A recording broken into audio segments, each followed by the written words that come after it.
여러분, 성경을 원저자의 눈으로 본다. 이 말 많이 들어보셨죠? 근데 이게 구체적으로 무슨 뜻일까요? 오늘은 바로 이 질문에 대한 답을 아주 독특한 커리큘럼 속에 담아낸 곳이 있어서 소개해드리려고 합니다. 바로 코엔 대학교 한국러닝센터의 이야기입니다. 자, 현대의 신학 교육이라면 과연 어떤 모습이어야 할까요? 정말 여러 가지 답이 있겠지만 오늘 살펴볼 코헨대학교는요, 이 질문에 대해 아주 명확하고 또 굉장히 독특한 해답을 가지고 있습니다. 그 해답은 바로 고대 히브리적 사고로의 깊은 탐구입니다.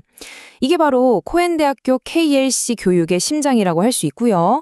오늘 우리가 함께 살펴볼 모든 커리큘럼의 출발점이 되는 아주 중요한 개념이죠.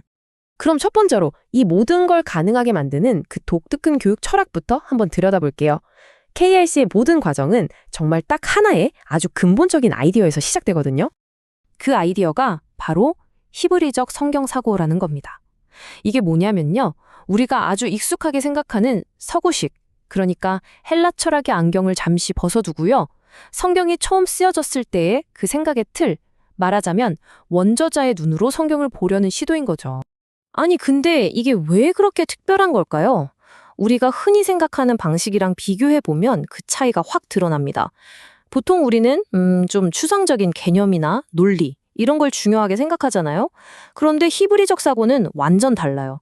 눈에 보이고 손에 잡히는 구체적인 행동, 그리고 사람과 사람 사이의 관계, 이걸 중심으로 모든 걸 이해하거든요. 바로 이 지점, 이게 KLC 교육의 가장 큰 핵심이라고 할 수 있겠습니다. 그렇다면 이 특별한 철학을 대체 어떻게 배우게 되는 걸까요? 자, 두 번째 순서로 전공이 뭐든 상관없이 모든 학생이 함께 다지는 공통 기초 과목들을 한번 살펴보겠습니다. 어떤 전문가가 되려고 하던 모두가 이 단단한 기반 위에서 시작하는 거예요. 네, 모든 학생들의 학문적인 여정은요, 바로 이 동일한 핵심 원칙에서 출발합니다. 이게 앞으로 배울 모든 것들을 차곡차곡 쌓아 올릴 아주 튼튼한 기초 블록들이 되는 셈이죠. 자, 그럼 이 특별한 관점을 어떻게 배우게 될까요?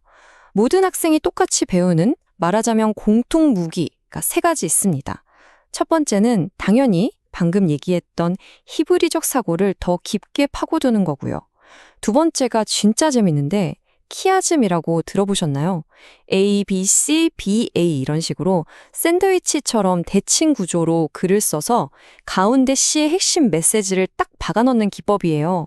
이걸 분석하는 법을 배우는 거죠. 그리고 마지막으로 성경에 쓰여진 시대, 바로 1세기 초대교회의 그 생생한 현장 속으로 들어갑니다.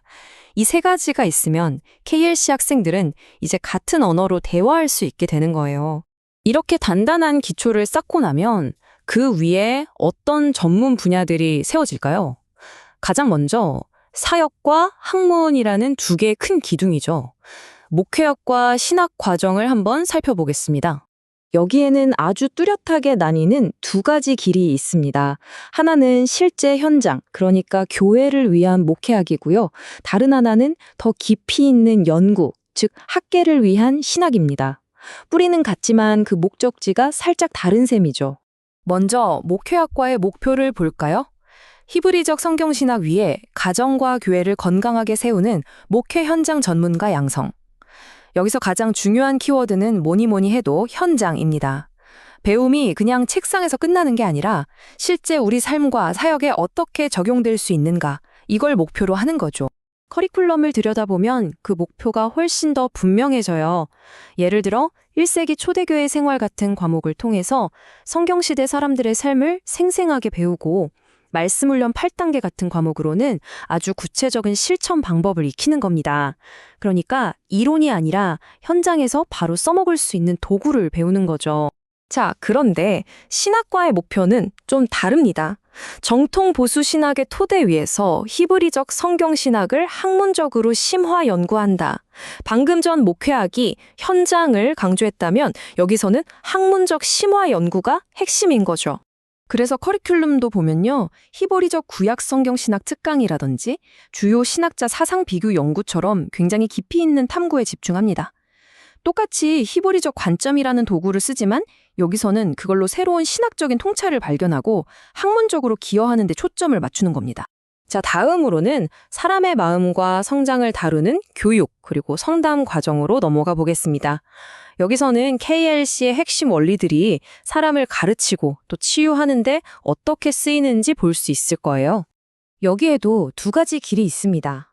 하나는 우리 지성의 성장을 돕는 기독교 교육학, 그리고 다른 하나는 우리 마음의 성장을 돕는 기독교 상담학입니다. 기독교 교육학의 목표 아주 명확합니다. 성경적인 가정교육, 그리고 1세기 초대교회가 가졌던 그 교육의 지혜를 오늘날의 교회와 가정에 적용하는 교육 전문가를 키우는 거예요. 말하자면 고대의 지혜와 현대의 필요를 이어주는 다리 역할을 하는 거죠. 와, 이 커리큘럼은 정말 흥미롭습니다. 초대교회 가정학교 교육원리 같은 고대의 지혜가 담긴 과목이랑 뇌과학 기반 학습 전략 같은 최신 과학이 나란히 있는 것 좀 보세요. 과거와 현재를 넘나들면서 가장 효과적인 교육법이 뭘까? 이걸 찾아내는 과정인 거죠. 네, 바로 이겁니다. 수천 년 전의 그 지혜를 오늘날 우리 아이들이 있는 교실과 가정으로 생생하게 가져오는 것. 이게 바로 기독교 교육학이 추구하는 핵심 메시지라고 할 수 있겠습니다. 이제 기독교 상담학의 목표를 한번 볼까요? 히브리적 관점을 바탕으로 전인적 치유와 성장을 돕는 상담 전문가 양성. 여기서 정말 중요한 건요, 단순히 문제 증상을 없애는 게 아니라 우리의 영과 혼과 육, 이 모든 걸 아우르는 전인적 치유를 지향한다는 점, 그리고 그 접근법이 바로 히브리적 관점이라는 점입니다. 커리큘럼을 보면 히브리적 관점에서의 가족관계처럼 KLC만의 아주 독특한 접근법을 배우게 되고요. 심지어 기독교 생사학이라는 과목을 통해서 삶과 죽음이라는 우리 인간의 가장 근본적인 문제를 성경적으로 어떻게 다룰 것인가, 이런 것까지 탐구합니다. 이걸 통해서 상담사들은 인간의 고통에 대해 아주 깊고 독특한 통찰을 얻게 되는 거죠. 자, 지금까지 우리가 살펴본 이 모든 것들을 한번 종합해 볼까요? 만약 여러분이 KLC 학생이 된다면 과연 어떤 성장 과정을 거치게 될지 한번 그려보시죠. 그 여정은 아주 명확한 3단계로 요약할 수 있습니다. 첫째, 성경을 보는 독특한 히브리적 접근법, 즉 철학을 제대로 파악합니다. 둘째, 키아즘 같은 핵심 분석 도구들을 손에 익혀서 아주 단단한 기초를 세우고요. 그리고 마지막 셋째, 목회, 학문, 교육, 상담 중에서 나만의 전문 분야를 선택해서 그 지식을 마음껏 적용하고 펼치는 거죠. 이 모든 과정의 목표는 딱 하나, 바로 전문성입니다. 고대의 지혜와 현대적인 적용을 모두 아우르는 그런 특별한 전문성이죠. 자, 마지막 질문을 던지면서 마무리하겠습니다. 당신은 이 특별한 도구로 무엇을 세우고 누구를 치유하고 또 어떻게 세상을 바꾸시겠습니까?